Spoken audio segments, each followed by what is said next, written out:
Hi guys, a happy day to all.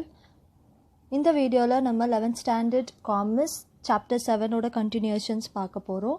Chapter 7 cooperative society already நம்ம cover பண்ண topics meaning, definition, principle, features ஒரு வீடியோலையும் and advantages and disadvantages இன்னொரு வீடியோலையும் நம்ம பார்த்துருக்கோம். அந்த வீடியோஸ் நீங்கள் இன்னும் பார்க்கல அப்படின்னா அந்த வீடியோஸோட லிங்க் வந்து நான் டிஸ்கிரிப்ஷனில் கொடுத்துருக்கேன், அதையும் போய் பார்த்துருங்க. ஸோ இன்றைக்கி வீடியோவில் நம்ம பார்க்க போகிறது types of cooperatives. So types of cooperatives வைடாக வந்துட்டு எப்படி வந்து கிளாஸிஃபை ஆகுது அப்படின்னா, it is broadly classified into 2 categories. One is credit cooperative and another one is non-credit cooperative. So as a beginners இப்போ தான் நீங்கள் வந்து கோஆப்ரேட்டிவ் சொசைட்டி அப்படின்னா என்னென்னு படிக்கிறீங்க. ஸோ உங்களுக்காக இந்த புக்கில் கொடுத்துருக்க கிளாஸிஃபிகேஷன் வந்து consumer cooperatives, producer cooperatives, marketing cooperatives, credit cooperatives, housing cooperative and farming cooperative society. So first நம்ம பார்க்க போகிறது கன்சியூமர் கோஆப்ரேட்டிவ்ஸ். ஸோ கன்சியூமர் கோஆப்ரேட்டிவ்ஸ்னால் என்ன அப்படின்னா, த அல்டிமேட் கன்சியூமர்ஸ் எல்லாரும் சேர்ந்து ஒரு கோஆப்ரேட்டிவ் சொசைட்டி ஆரம்பிக்கிறது. ப்ரொடியூசர் கிடையாது, ரீட்டெய்லர்ஸ் கிடையாது, கன்சியூமர்ஸ். சரிங்களா? ஸோ கன்சியூமர்ஸ் எதுக்காக இந்த கோஆப்ரேட்டிவ் ஆரம்பிக்கிறாங்க, the purpose behind consumer cooperative என்ன அப்படின்னா, ஒரு நல்ல குவாலிட்டியான கூட்ஸ் அண்ட் கூட்ஸ்க்கு ஏற்ற ப்ரைஸ், இது ரெண்டுத்தையும் அச்சீவ் பண்ணுறதுக்காக உருவாக்கப்பட்டது தான் வந்து இந்த consumer cooperative society. Consumer cooperatives are organised by consumers that want to achieve better prices or quality in the goods and services they purchase. In contrast to traditional retail stores or service provider, consumer cooperative exists to deliver goods or services rather than to maximize profit from selling those goods and services. So ஒரு contrast to யாருக்கு அப்படின்னா, ரீட்டைலர்ஸ்க்கும் and service providers, இவங்க ரெண்டு பேருக்கும் கான்ட்ராக்டாக இருக்க ஒரு service தான் இவங்க பண்ணுறாங்க. That is delivering the goods. ஒரு ப்ராடக்டை ப்ரொடியூஸ் பண்ணி சேல் பண்ணுறதை விட ஆல்ரெடி ப்ரொடியூஸாக இருக்க ப்ராடக்டை டெலிவர் பண்ணுறது மட்டுமே இந்த கோஆப்ரேட்டிவ் சொசைட்டியோட ஒர்க்காக வந்து இருக்குது. அண்ட் ப்ரொடியூஸ் பண்ணி சேல் பண்ணி மேக் பண்ணுற ப்ராஃபிட்டை விட இதில் அவங்க வந்து ப்ராஃபிட் பார்க்குறது ஒரு மெயின் ஆப்ஜெக்டிவாக வந்து வச்சுருக்காங்க. They also supply essential commodities through public distribution system. And public distribution system அப்படின்னு இதுக்கு தனியாக ஒரு சிஸ்டமே இருக்குது. அது மூலயமா தான் வந்து இவங்க கமாடிட்டிஸ், அதாவது கூட்ஸ் எல்லாம் வந்து சப்ளை பண்ணுறாங்க. Nationally, the most widely used cooperative form is a credit union. So national லெவலில் எல்லாருக்கும் தெரிஞ்ச ஒரு கோஆப்ரேட்டிவ் சொசைட்டி என்ன அப்படின்னா கிரெடிட் யூனியன். ஸோ இந்த கிரெடிட் யூனியன் வந்துட்டு 90 million மெம்பர்ஸ் வந்து இருக்காங்க இந்த கிரெடிட் யூனியனில். Imagine 90 million members. And credit union assets have grown 100-fold in 3 decades. So நம்ம பேச்சுவாக்கில் கேள்விப்பட்டிருக்கோம், 100 மடங்கு சொத்து 100 மடங்காக வந்து பெருக்கணும் அப்படின்லாம். So in real credit union asset have grown 100-fold in 3 decades. 3 தலைமுறையாக இந்த கிரெடிட் யூனியனோட அசெட் வந்து 100 மடங்காக வந்து அவங்க க்ரோத் பண்ணியிருக்காங்க. Credit union are essential cooperatives of people that use banking service. So இவங்க யாருக்கு வந்து பிஹைண்ட் த ஸ்க்ரீன் ஒர்க் பண்ணுறாங்க அப்படின்னா, பேங்கிங் சர்வீஸ் தேவைப்படுற பீப்புளுக்கு தான் வந்து கிரெடிட் யூனியன் வந்து ஒரு எசென்ஷியல் திங்காக வந்து இருக்குது, எசென்ஷியல் கோஆப்ரேட்டிவ் சொசைட்டியாக வந்துட்டு இருக்குது. So examples of consumer cooperative societies: students cooperative society, cooperative provision stores and supermarkets set up on cooperative societies of India are examples of this type. Next நம்ம பார்க்க போகிறது producer cooperatives. Producers அதாவது ப்ராடக்ட்ஸை produce பண்ணுற manufacturers எல்லாரும் சேர்ந்து ஒரு cooperative society ஆரம்பிக்கிறதா வந்து ப்ரொடியூசர் கோஆப்ரேட்டிவ்ஸ். அண்ட் இவங்களோட ஒர்க் என்ன அப்படின்னா, இவங்க ப்ரொடியூஸ் பண்ண ப்ராடக்ட்ஸை மார்க்கெட் பண்ணுறது அண்ட் ப்ரொடக்ஷன் சைடை எப்படி எஃபிஷியண்ட்டாக ஒர்க் பண்ண வைக்கிறது அப்படின்றத ஒரு குரூப்பாக சேர்ந்து இவங்க டிசைட் பண்ணுவாங்க. Producers cooperatives are established and operated by producer. Producers can decide to work together or as separate entities to help increase marketing possibilities and production efficiency. the marketing and production சைடை பார்த்துக்கிறதுக்காக உருவாக்கப்பட்டதா இந்த producer cooperatives.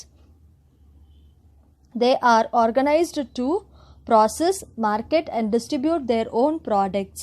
இவங்க வந்து எதுக்காக organise ஆயிருக்காங்க அப்படின்னா அவங்களோட ப்ராடக்டை process பண்ணுறதுக்கு, அதாவது ப்ரொடியூஸ் பண்ணுறதுக்கு, அண்ட் அதை மார்க்கெட் பண்ணுறதுக்கு, அண்ட் டிஸ்ட்ரிபியூட் பண்ணுறதுக்கு. Distribution in the sense the way the distribute, mode of டிரான்ஸ்போர்ட்டாக இருக்கலாம், அப்படி இல்லைன்னா த்ரூ எது மூலியமாக வந்து டிஸ்ட்ரிபியூட் பண்ணுறாங்க, த்ரூ ரீட்டெய்லர், த்ரூ ஹோல்சேலர், அந்த மிடில் மேன்ஸ் மூலியமாகவும் இருக்கலாம். So distribution.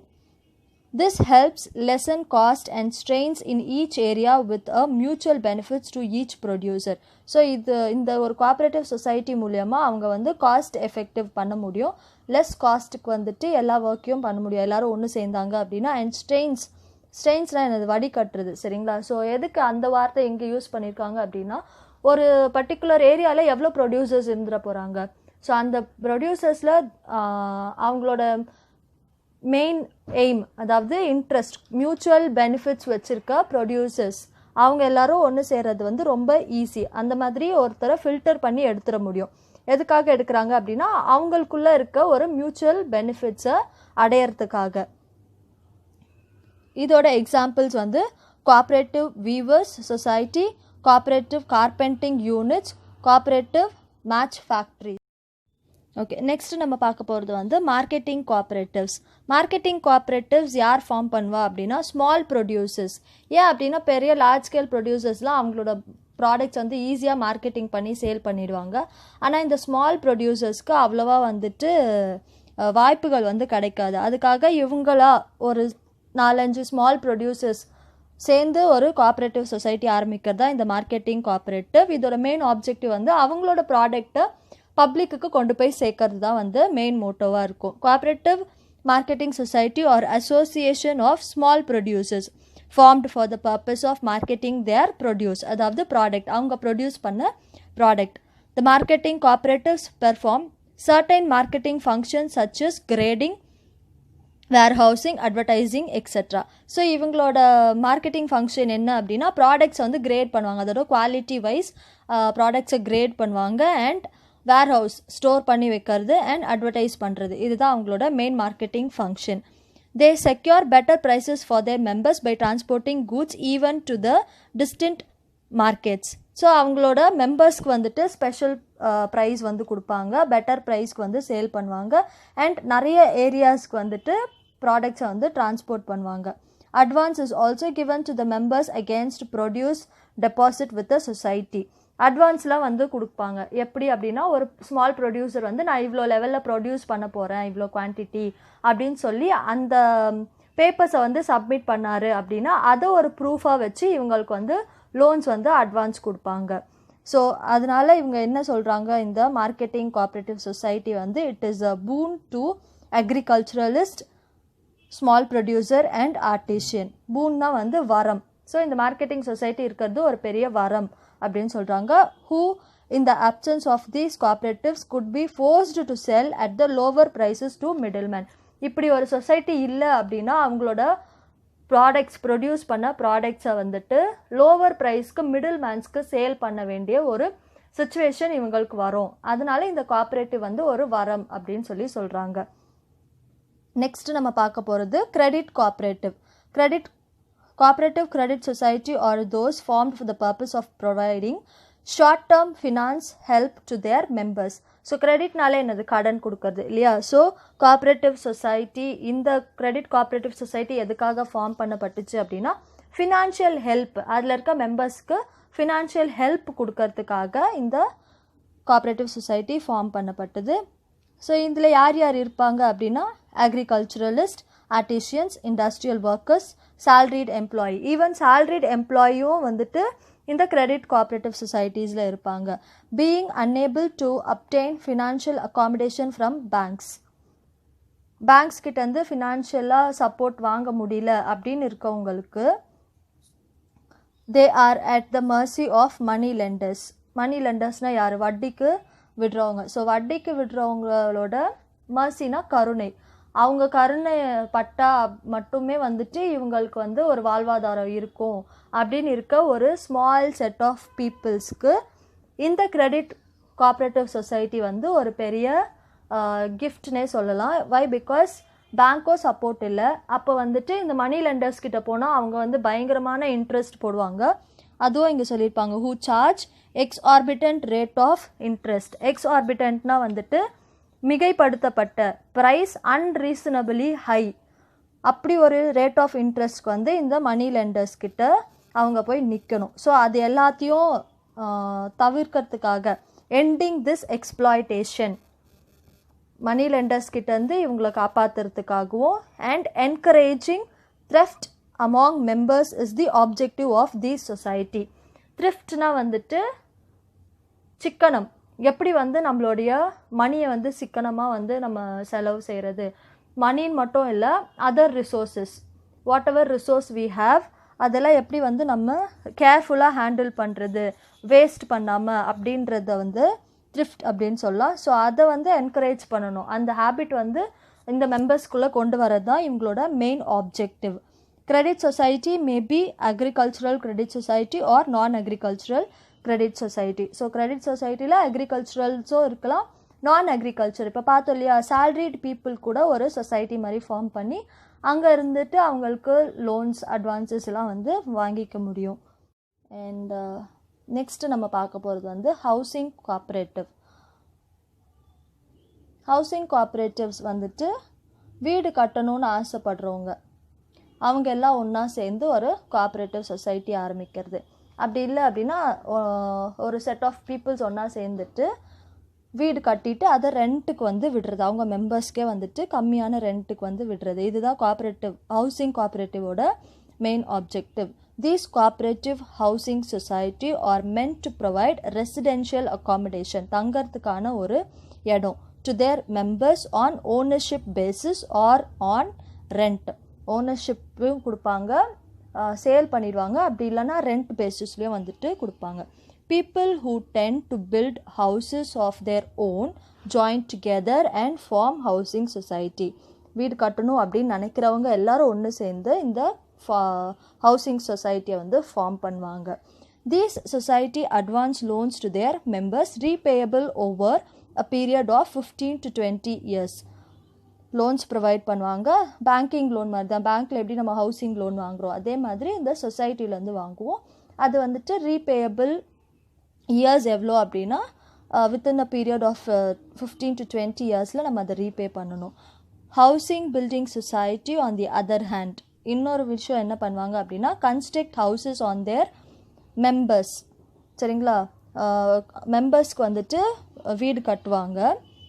Instead of granting loans to them, அவங்களுக்கு லோன் கொடுக்கறதுக்கு பதிலாக இவங்களே வந்து வீடு கட்டிடுவாங்க for their members. These are house construction society which acquire land. இது என்னன்னு சொல்லுவோம் அப்படின்னா ஹவுஸ் கன்ஸ்ட்ரக்ஷன் சொசைட்டி அப்படின்னு சொல்லுவோம். அவங்க வந்து லேண்ட் அக்வயர் பண்ணுவாங்க, வாங்குவாங்க, வீடு கட்டுவாங்க, construct houses and rent them to their members. The member tenant however can own the houses after paying the cost.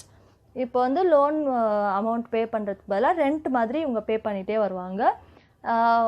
Certain பீரியடில் வந்து இந்த ஹவுஸோட காஸ்ட்டே வந்து முடிஞ்சிருச்சு, ரெண்ட் பேசிஸில் இவங்க பே பண்ணி முடிச்சிட்டாங்க அப்படின்னா வீடை அவங்களுக்கே வந்து கொடுத்துருவாங்க. இதுதான் வந்து concept behind house construction society. So next நம்ம பார்க்க போகிறது வந்து cooperative farming society. So farming society அப்படின்னா வந்து இது யாரெல்லாம் ஃபார்ம் பண்ணுவா அப்படின்னா ஃபார்மர்ஸ் ஃபார்ம் பண்ணுற ஒரு ஃபார்மிங் சொசைட்டி தான் வந்து இந்த cooperative farming society. So farmers, சின்ன சின்ன லேண்ட் வச்சுருக்க ஃபார்மர்ஸ் வந்துட்டு ஒன்றா சேர்ந்து, ஃபார் எக்ஸாம்பிள் ஒரு 1/2 ஏக்கர் வந்து ஒரு ஃபார்மர் வச்சுருக்காரு அப்படின்னா அந்த 1/2 ஏக்கரில் அவரால் பெருசாக எதுவும் வந்துட்டு அக்ரிகல்ச்சர் பண்ண முடியாது. ஸோ அதனால 1/2 ஏக்கர் அப்படின்னு வச்சுருக்க சின்ன லேண்ட் ஓனர்ஸ் ஃபார்மர்ஸ் ஒன்றா சேர்ந்தாங்க அப்படின்னா அவங்களோட லேண்ட் வந்து பெருசாகிடும். அப்போ அவங்க பெரிய லெவலில் வந்து ஒரு கல்டிவேஷன் வந்து பண்ண முடியும். அதுக்காக இவங்க லேண்டை வந்து ஒன்று சேர்க்கறது தான் வந்து இந்த cooperative farming society.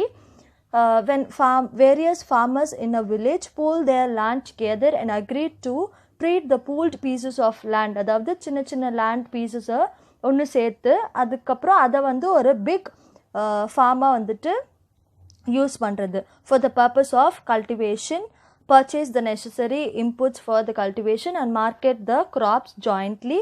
They are assumed to have formed a cooperative farming society.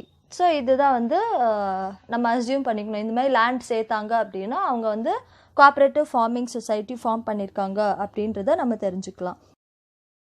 Such a society for its proper working elects its office bearers on the basis of one member, one vote. So இந்த farming society வந்து ஒழுங்காக ப்ராப்பராக work ஆகணும் அப்படின்றதுக்காக சில office barriers, அதாவது ஒர்க்கர்ஸை வந்து select பண்ணுவாங்க. எப்படி வந்து அவங்கள செலக்ட் பண்ணுறாங்க அப்படின்னா, ஒன் மெம்பர் ஒன் ஓட். இப்போ அந்த ஃபார்மிங் சொசைட்டியில் எத்தனை மெம்பர்ஸ் இருக்காங்களோ அவங்க எல்லாரும் ஒரு மெம்பருக்கு ஒரு ஓட் போடலாம் அப்படின்ற விதத்தில் எலெக்ட் பண்ணுவாங்க சில ஆஃபீஸ் பேரியர்ஸை. இந்த ஆஃபீஸ் பேரியர்ஸோட வேலை என்ன அப்படின்னா, அவங்க வந்து கல்டிவேஷன் வந்து நியூ ஃபார்மில் ஒழுங்காக நடக்குதா அப்படின்றத பார்த்துக்கிறது தான் அவங்களோட வேலை. The office bearers look after the proper cultivation of new farm that merges after the land of various farmers has been pooled. The ownership of a land still lies with the respective member of a society and they withdraw from the society whenever they go they so like. So என்ன அப்படின்னா, ஓனர்ஷிப்லாம் வந்து மாறாது. அவங்க வந்து லேண்டை வந்துட்டு கொடுக்குறாங்களே தவிர, ஃபார்மிங்காக கொடுக்குறாங்களே தவிர ஓனர்ஷிப் வந்து இங்கே ட்ரான்ஸ்ஃபர் ஆகலை. அந்த ரெஸ்பெக்டிவ் மெம்பர் தான் வந்து ஓனராக இருப்பாங்க. எப்போ அவங்க வெளியே வரலாம், தே வித்ட்ரா ஃப்ரம் த சொசைட்டி அப்படின்னா வெளியே வர்றது, சரிங்களா? ஸோ எப்போ அவங்க வெளியே வரலாம் அப்படின்னா, அவங்களுக்கு எப்போ அவங்க வெளியே வரணும்னு நினைக்கிறாங்களோ அப்போ அவங்க வெளியே வந்துக்கலாம். அந்த கல்டிவேஷன் ப்ராசஸ் முடிகிற வரைக்கும் ஆனால் கண்டிப்பாக அவங்க வந்து இருக்கணும். ஏன்னா இடையிலே வந்துட்டு வெளியே வந்தோம் அப்படின்னா கல்டிவேட் பண்ணியிருக்க க்ராப்ஸ் எல்லாம் வந்து வேஸ்ட் ஆகிடும். அப்போ வர முடியாது. அந்த ப்ராசஸ் முடிஞ்சதுக்கப்புறம் சொசைட்டிலேருந்து வெளியே வரணும் அப்படின்னு நினச்சாங்கன்னா அவங்க வெளியே வந்துக்கலாம். இல்லை கண்டினியூ பண்ணலாம், நெக்ஸ்ட் கல்டிவேஷன் நம்ம பண்ணலாம் அப்படின்னு நினச்சாங்கன்னா கண்டினியூவும் பண்ணிக்கலாம். Besides land, the farmers also contribute various productive assets as well as their labor for the purpose of cultivation. So land மட்டும் கொடுக்கறது இல்லாமல் சில அசெட் அவங்கக்கிட்ட இருக்க, அவங்களுக்கு வேலைக்கு ஆட்கள் வச்சுருப்பாங்களா அந்த லேபர்ஸ், அதெல்லாம் கூட அவங்க கான்ட்ரிபியூட் பண்ணுவாங்க for the purpose of cultivation. எதுக்காக அப்படின்னா அந்த particular cultivation நடக்கிறதுக்காக.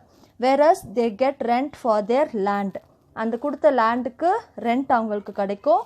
And productive asset கொடுத்ததுக்கும் அவங்களுக்கு ரெண்ட் கிடைக்கும். And get wages for their labour, அவங்க அமிச்ச ஆளுங்களுக்கு கூலியோ வந்து கொடுத்துருவாங்க. So this is all about the cooperative farming society. So for நம்ம வந்து இந்த லெசனை வந்து நம்ம முடிச்சிட்டோம். Chapter 7 is over successfully. So please share the video with your friends and subscribe the channel for more videos. Thank you guys, have a happy day.